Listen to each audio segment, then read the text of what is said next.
Hello and welcome to Robert's Guitars and Gear. Thanks for watching. Welcome to my channel. Please like and subscribe if you find that you enjoy what I'm doing.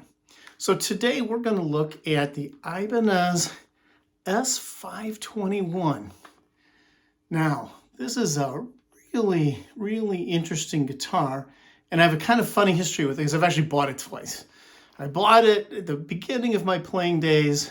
I sold it, and recently I bought it back. And a lot to talk about with this guitar. I'm asking two questions really. Is it a good guitar for a newer player? And is it a good ergonomic guitar? Is it a good guitar for somebody with smaller hands or medical issues? And a lot of times those two things go together because a more ergonomic guitar is a lot easier to play for a newer player. So this is a double cut guitar in the Ibanez S lineup. Now S is a line of guitars that are very ergonomic. They are very thin bodies. They're very light. This is a roughly 6-pound guitar. Still full scale length, 25.5-inch scale. A thin neck, but it's not a small circumference neck. It's thin top to bottom, but it's kind of a D shape.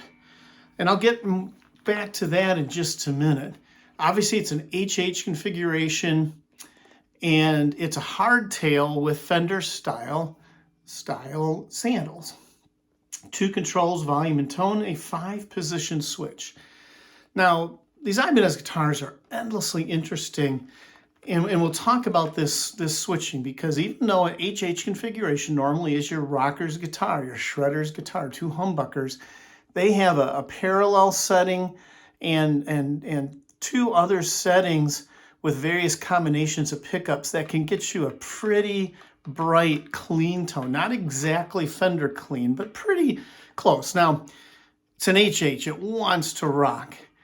This guitar comes with Ibanez in-house quantum pickups, and they're good pickups. Now, I have upgraded mine to DiMarzio equivalents that Ibanez puts in their higher-end guitars. This is an Air Norton in the neck, for example.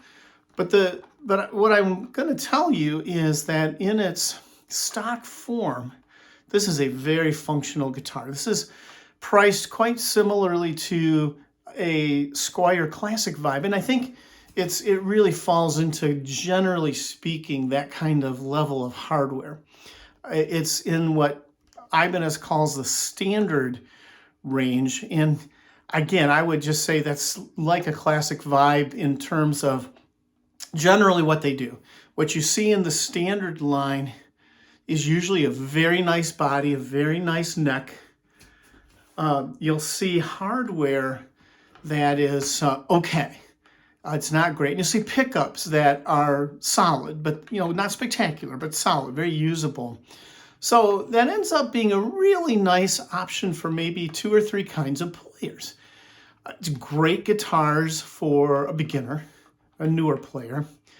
Really solid guitars for an advanced player as a backup, or again, maybe the third option is for a player that really wants to start with a nice fundamental bones of the guitar in the body and neck, and just upgrade the hardware. The hardware is just like a Classic Vibe. The hardware is okay, but the hardware is not better than okay. Now, I think it will last. It's certainly a well-built, quality, repeatably built guitar, but it's not great hardware. In fact, really with Ibanez, you go all the way up to their made in Japan prestige level before you get the great hardware.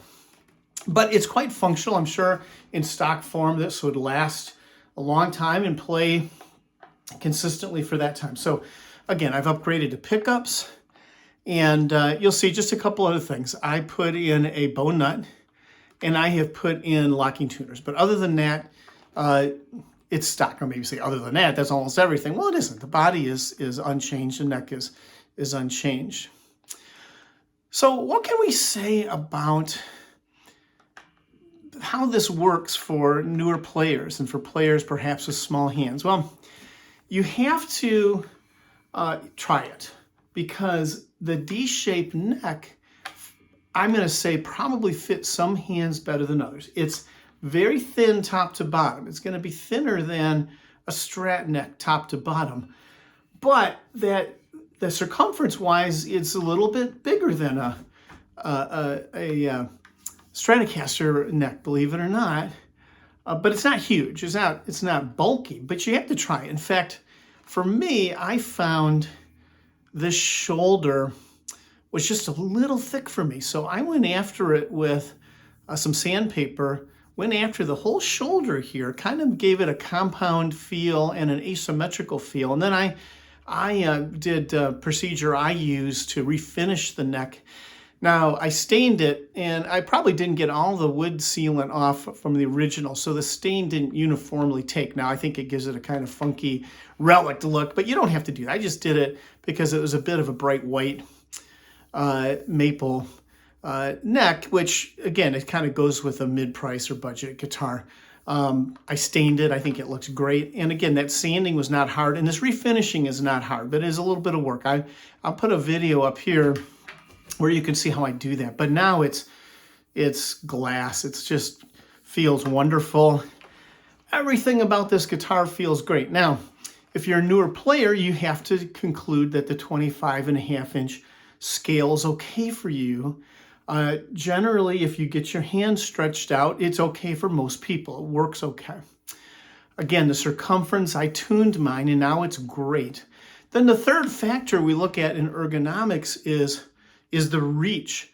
You notice I am not going way out here to play on this neck. It is the most compact guitar, bringing really all the fretboard easy in reach. In fact, if there's any question, it's really just a question of playing really, really high on the neck. It's fine for me, but it's your little bit inboard compared to some guitars, or that might be right here. So I think this is just a spectacular guitar for a newer player. It's a great value. It's super well made. I just think it looks fabulous. Now, I think it's likely this Marante body, which is sometimes called Filipino mahogany, might have a veneer. It's a little hard to say. The finish doesn't really look natural to me, but it looks nice. And even if it's a veneer, so what? It doesn't matter. It's finished nicely. Again, it's super light.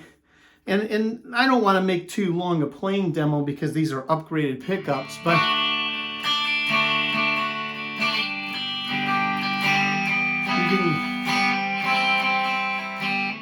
again, I EQ'd my multi-effect pedal for this guitar because the output is so high. And even after re-EQing, it wants to go. I mean, it really wants to distort and drive your amp, but you can get quite passable clean from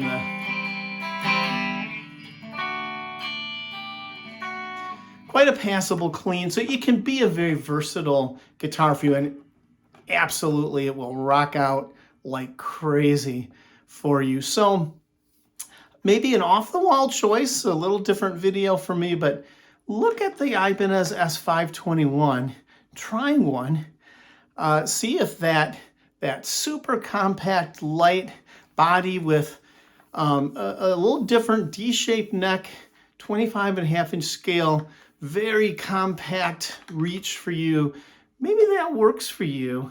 And if so, I think you can have a really great guitar, and as you learn what's important for you, you can upgrade pickups, upgrade tuners, upgrade the nut, upgrade the electronics to make it fit for you. So I hope you found this helpful, and I thank you for watching, and have a great day.